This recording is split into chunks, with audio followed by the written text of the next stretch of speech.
இதோ கர்த்தருடைய ஆவியானவர், பரிசுத்த ஆவியானவர் உன்னை நிரப்புகிறார். கர்த்தருடைய ஆவியானவர் தன் ஜீவனை கொடுக்கிறார்.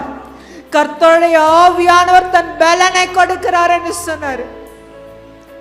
அந்த வார்த்தை தான் பேசினார். இன்றைக்கு வரைக்கும் நான் பலனோட இருக்க, ஜீவனோட இருக்க. அதற்கு முன்பதாக எல்லாம் நான் சண்டே முடிச்சுட்டு பாப்பாவை இதோ பார்க்கில் கூட்டிட்டு வந்து, சீசா அவள் விளையாடணும் ரொம்ப ஆசைப்படுவா. அவளுக்கு பார்ட்னர் இருக்க மாட்டாங்க.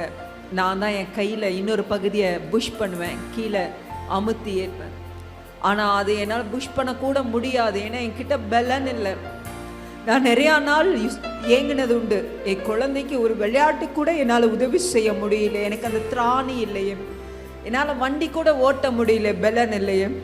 ஆனால் கர்த்தருடைய வார்த்தை அன்னைக்கு சொன்னதுக்கப்புறம் அதே சர்ச் சர்வீஸ் முடிச்சுட்டு பார்த்துக்குவோம்.